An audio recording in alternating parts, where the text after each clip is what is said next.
Do you feel stuck in your language learning? You keep trying different things, but nothing seems to work. You just need some expert advice on how best to study. Well, I have the perfect thing for you, my email newsletter. Every other week on Friday, I send out a free email with advice on how to study any language based on my own experience and scientific evidence. If you're losing motivation or want to know how I study languages, and after all, I do speak 7, then don't wait. Go and sign up today. You can sign up for my free fortnightly, that means every 2 weeks, email newsletter at easystoriesinenglish.com/email, email. Okay, let's start the episode.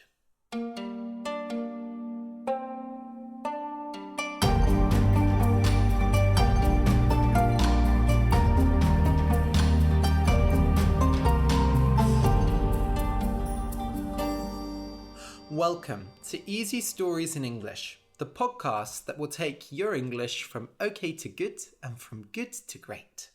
I am Ariel Goodbody, your host for this show. Today's story is for advanced learners. The name of the story is To Be a Hero. This is chapter 2. You can find a transcript of the episode at easystoriesinenglish.com/hero2. That's easystoriesinenglish.com/hero2. This contains the full story as well as my conversation before it. So in last week's episode, the first chapter of the story, I said there would be 2 chapters. I lied.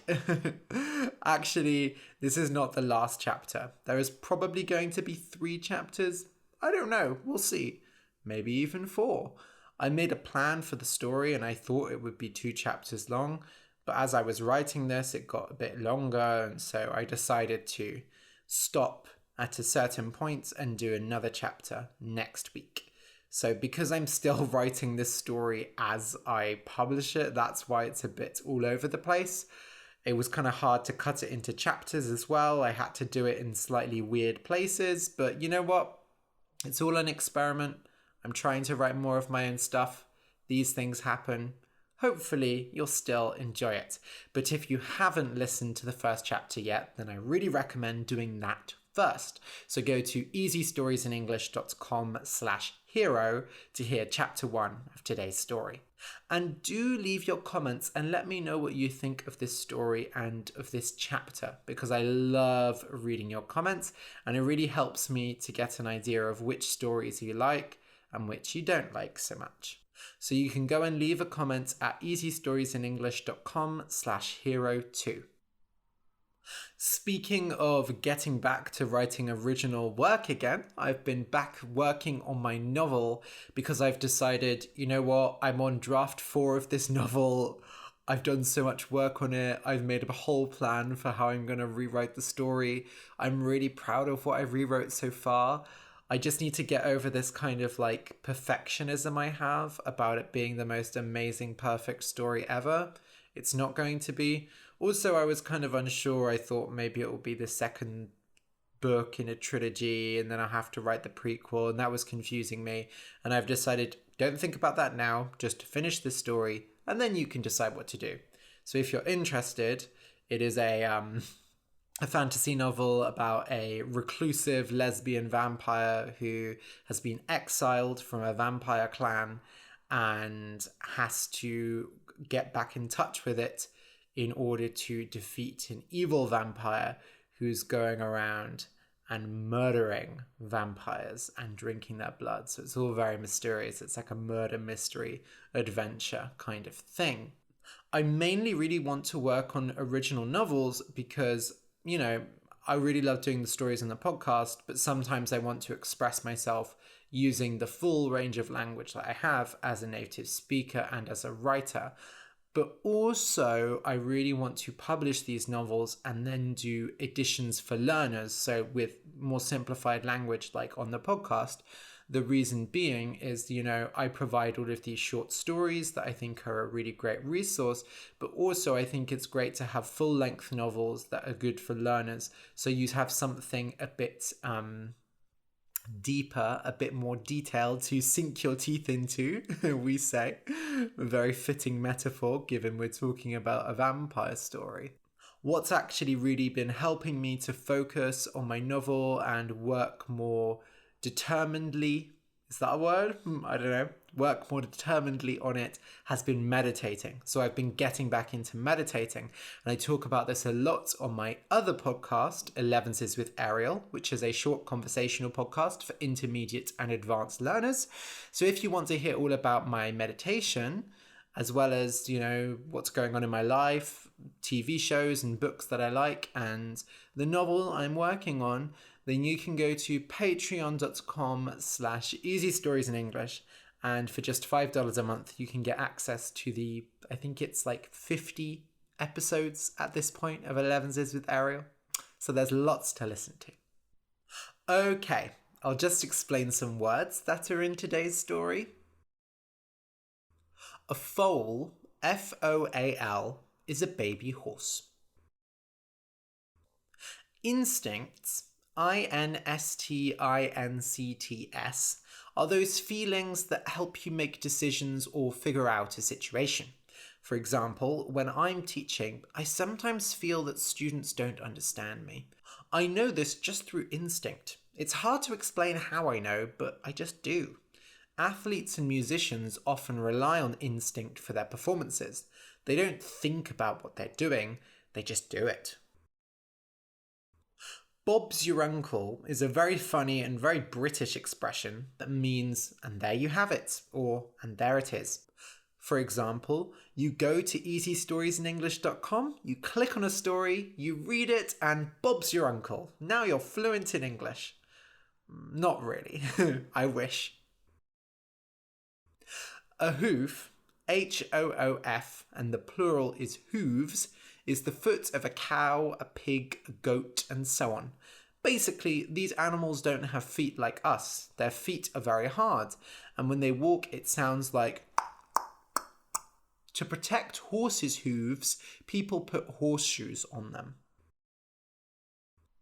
Armour, Armour, is a set of hard clothes made of iron, steel, or leather. Armour is there to protect you in battle. In the Middle Ages, knights and warriors wore very complicated metal armour, and it took a long time to put it on and take it off. Nowadays, usually only the police and soldiers wear armour, and the armour is much lighter. When you crush, crush something, you squash it, make it completely flat. You usually crush things with your hand or your foot. For example, after you finish drinking a can of Coke, you might crush it for fun. Or if you are very cruel, you might enjoy crushing insects. When cooking, you often need to crush garlic with a knife. A cliché, Cliché, is a phrase or an idea that is overused, that is used so much that it stops meaning very much.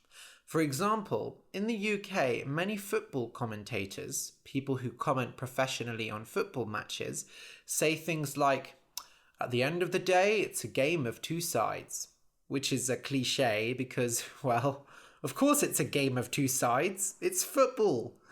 An example of a cliché in film is when there's a clock ticking down to an explosion or something dramatic, and the hero always manages to stop the clock with 1 second left.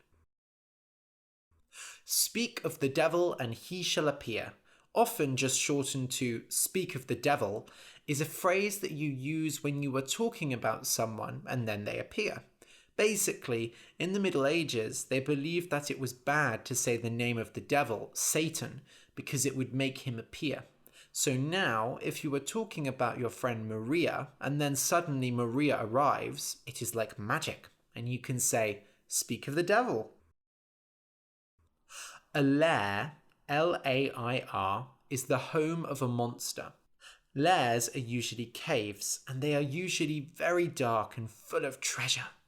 If you want to go and slay a terrifying monster, you will have to go to their lair to do it. Or, AWE is a feeling that is a mix of fear and wonder at something. For example, you might feel a sense of awe when you see something beautiful in nature, like a huge mountain or a waterfall, or a dangerous animal. Guts, Guts, are your insides, the organs around your stomach. So your stomach, your intestines, your liver, and so on are all your guts. Hopefully, you'll never get to see your guts, because if you can see your guts, then something horrible has happened. If you enjoy the podcast and want more, you can support us on Patreon. For just $2 a month, you can get exercises with each episode, and for $5, you get 11s with Ariel, a daily conversational podcast for intermediate learners, as well as an extra story every month. You can support us at patreon.com/easystoriesinenglish. That's patreon.com/easystoriesinenglish. A big thank you to our new patrons, Chris and Seema. Thank you so much. Your support really means a lot to us. Okay, so listen and enjoy.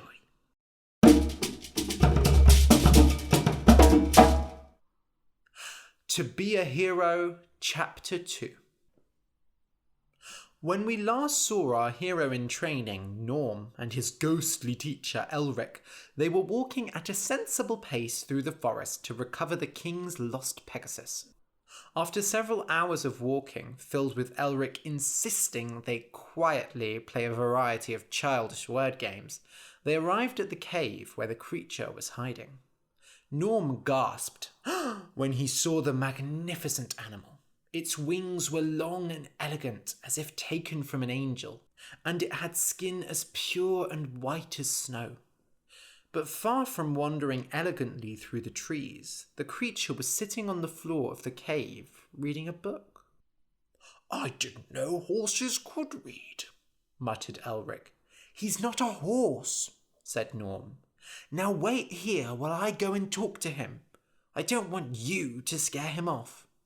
"No," hissed the ghost. "You're no good at this, even if you can talk to animals. Let's do it my way. We'll capture a foal and trap it. The pegasus will see it and its animal instincts will kick in. And then you'll throw a net over it and Bob's your uncle. We'll be back at the castle in no time with the pegasus." "Bob's not my uncle. I don't have an uncle. Bob was the name of that bird." Norm paused and thought over Elric's plan. He didn't like it for several reasons. For one, how were they going to get hold of a foal in a net? But more importantly, it didn't seem like the heroic thing to do. And yet, what did Norm know of heroism? All his attempts at it so far had failed. But he couldn't deny his heart. No creature that magnificent deserved to be caught in a net and dragged to its master. So Norm stood up and said, "Hello there." The pegasus jumped, ripping a page out of the book with his hoof. "Don't be scared. I'm not going to hurt you." "What book are you reading?" For a long moment, the pegasus didn't move a muscle and just stared at him in silence. Then he said, "How can you talk to me?" "I ate a magic pear." I thought they stopped growing those years ago." "Well, if you must know, I'm reading the Almanac of Dragons." "Fancy," said Norm. "What's it about?" "Dragons." "Oh, I probably could have guessed that from the title." "What do you want?" said the pegasus. Despite his overwhelming beauty, he spoke in a cold, practical manner. He couldn't just say he wanted to take him to the king, could he? "I heard you ran away from the king. Why is that?" "And why would I tell you? You're just looking for a reward. Is he offering endless riches this time, or did he say he would be forever thankful?" "The first one. But no, I'm not here to help the king." "True. You don't look like one of those mercenaries the king hires. You're not even wearing armor. I could crush you with one hoof. Norm gulped. Yeah, you could. The Pegasus sighed. I suppose there's no harm in telling you why I ran away. Perhaps you can pass the message on to the king from me and he can leave me alone. The Pegasus stepped out of the cave and walked around, never taking his eye off Norm. I never liked that fighting business. I'm a scholar, really. I've fought in many battles. Here he moved his neck to point at his scar-covered back. And I've killed many men. But for what? So that a drunk man can fill his pockets and continue to crush the people under his boot? Did the king hurt you? The Pegasus turned round and stared at Norm. Yes, he did. I'm sorry. I know what that's like. I'm not a warrior, at least not yet. I want to be a hero. But my stepmother is wicked and beats you every day? Almost. She never hit me, just said mean words.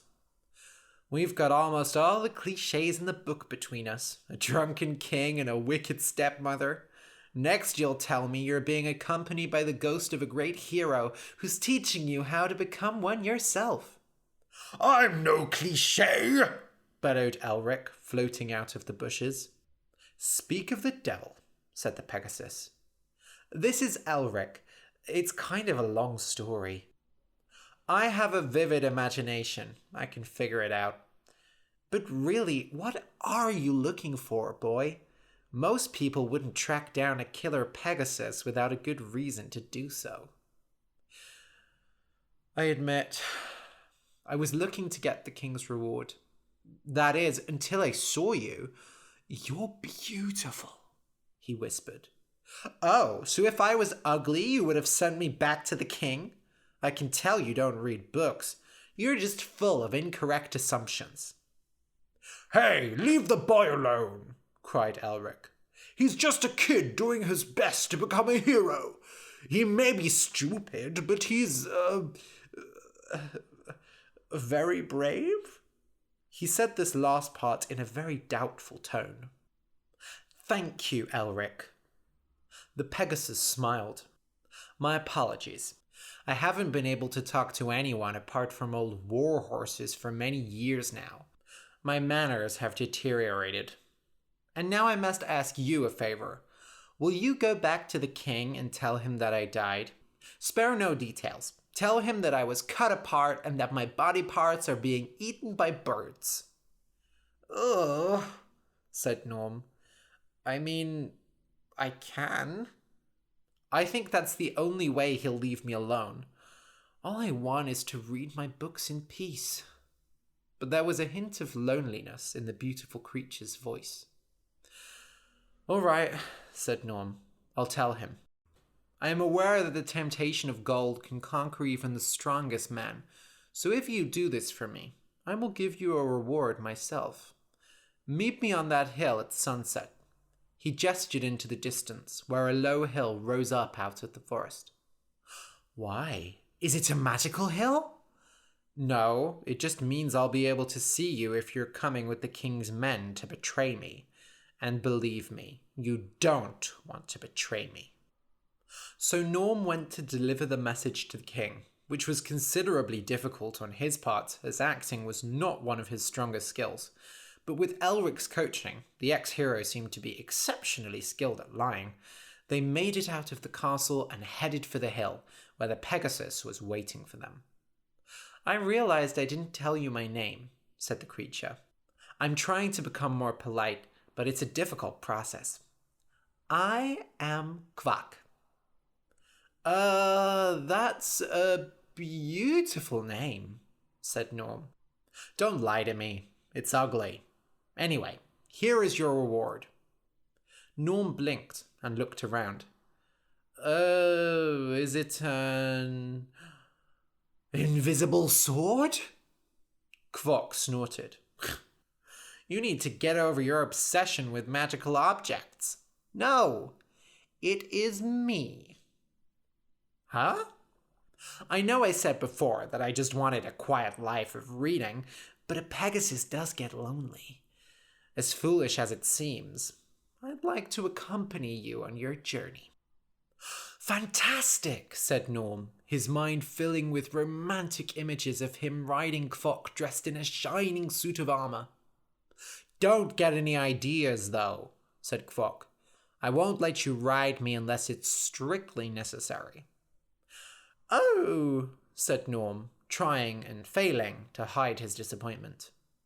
"Now, I had to fly around and collected information," said Kvok, "and I heard about a dragon who's been attacking the city of Fever to the east, stealing jewels and gold from the people. I couldn't believe that sort of thing still happens, but it makes a perfect task for a young hero in training, don't you think?" "Yes!" cried Norm, jumping into the air and punching it. "Just one problem, my boy," said Elric. "You don't have a sword, a shield, or even a piece of armour. Besides, you're completely untrained." Kvok smiled devilishly. "Don't worry, I have a plan." So as they travelled to the city on foot, the Pegasus explained his plan to them.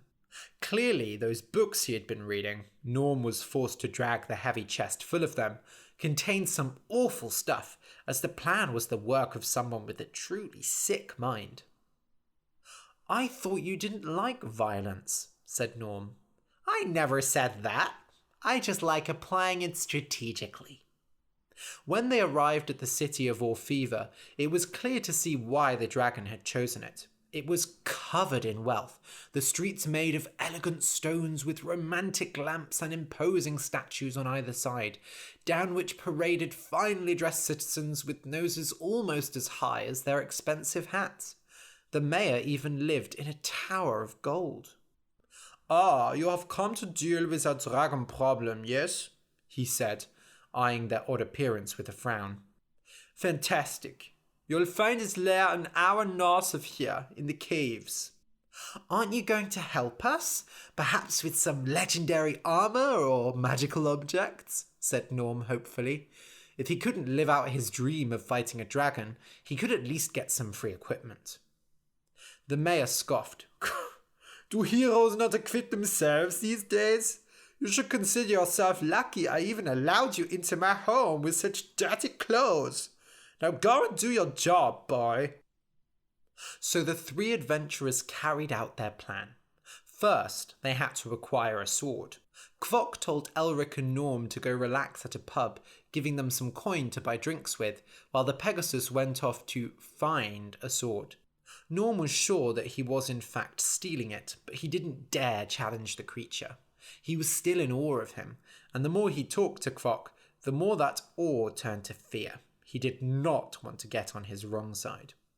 Once they had the sword, they went into the grasslands surrounding the city and found every snake they could, breaking their necks and collecting them in a bag.